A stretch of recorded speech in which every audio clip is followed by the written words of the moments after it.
Well, early in the morning yesterday, July 26th, Dan Bongino, the deputy director of the FBI, dropped a bombshell on his X page that I believe you guys need to know about, especially in light of all the latest allegations against Obama, his cabinet members, his administration, the Epstein files, Ghislaine Maxwell meeting with the DOJ, information coming out regarding the weaponization of the FBI, the DOJ, the freaking January 6th pipe bomber. I mean, there is a lot of stuff that we have no answers to.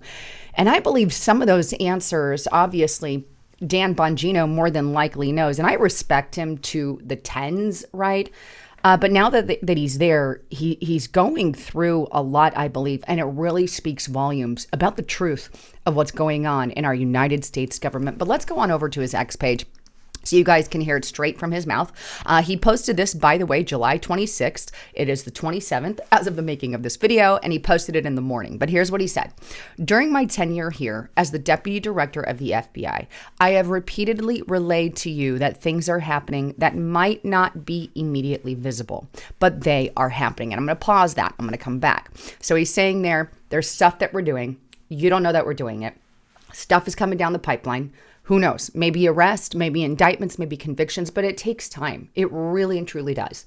You can't just hand out an indictment and then go to court the next day. It doesn't work like that. Anybody who's ever had to go to court knows it could be a year, could be 6 months, it could be drawn out. But I think that's what he's talking about here.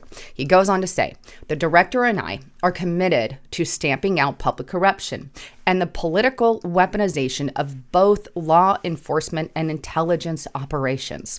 It is a priority for us. But what I have learned in the course of our properly predicated and necessary investigations into the aforementioned matters has shocked me down to my core. That's powerful.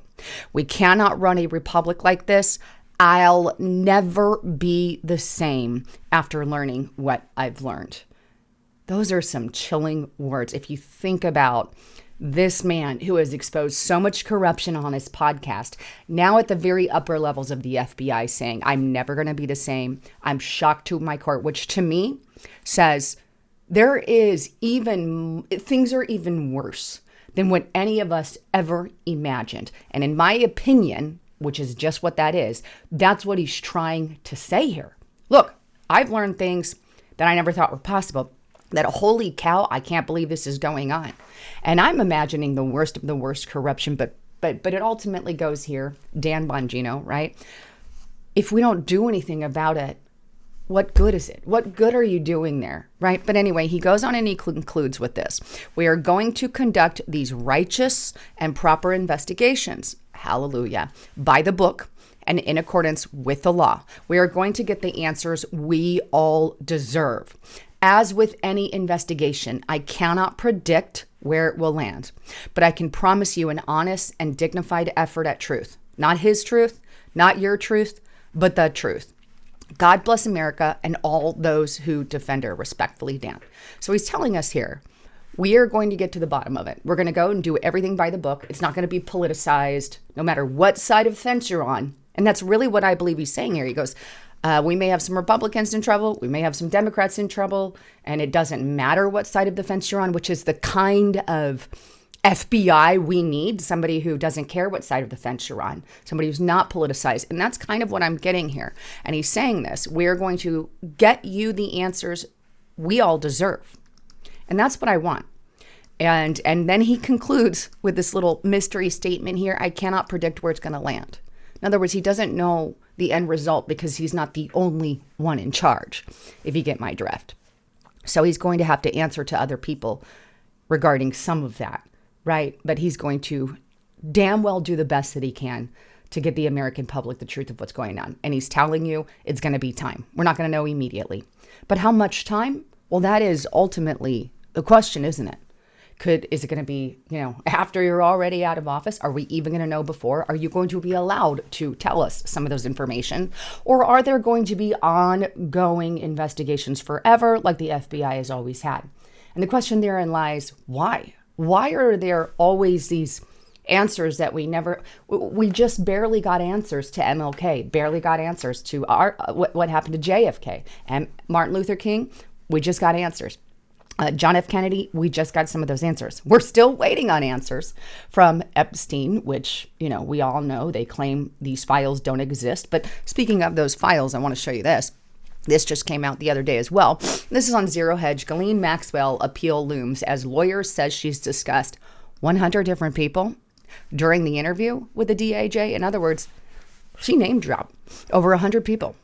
Where's that list? Where's that information? Is it in her little black book? If Epstein doesn't have one, or however, you can find clients. Maybe it's not in a physical list, but you can find clients by following the money. Everybody knows that. Everybody knows. So here she is with 100 different people. Obviously, the girl's looking for a pardon or something to the effect of, right? But either way, that's a lot of people. I want to know who those are. I want to know who you're talking about there. Does Dan Bongino know about those 100 people? And I'm sure he might in some way, shape, or form. But that's an awful lot of people.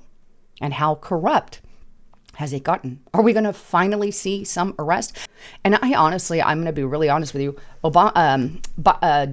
Trump has already came out and basically said that because in a roundabout way, and I'm paraphrasing here, right? Don't take it verbatim. Trump has basically said Obama is not going to have to answer for anything because he has executive privilege of some sort, right? But if that's the case, okay, what about Brennan and the whole gang and Clapper and Comer and all of those? Because they were highly involved in all of that. And speaking of, we still have the case with Tulsi Gabbard going out, right? Tulsi Gabbard's treason allegations trigger a high wire act from the Obama world, NBC News. And some of the stuff that they talk about in that article is his administration doesn't know how to handle all this new information about Obama. And they think it's just here's talk and misinformation. And then Clapper and Brennan are coming out. In fact, Clapper, speaking of Clapper, I believe Clapper or Brennan, one of them, but they are actually lawyering up in light of all these allegations. This is a good news and a good direction regarding that, right? Because we have to see somebody answer for the crimes they committed. And these are crimes at the upper level of the government that were committed by Obama and his administration, bar none. If nothing is done, then what good are we? If those certain people, because of your standard, can get away with anything, what good is our country in the effect of going after people for crimes? Are those only for us little people, for everybody but Congress and senators and high up business people? Is it only for us little people that the system exists for? Our entire criminal justice system will break apart if some of these people don't have to answer for crimes they actually committed, like you and I would have to answer for these crimes.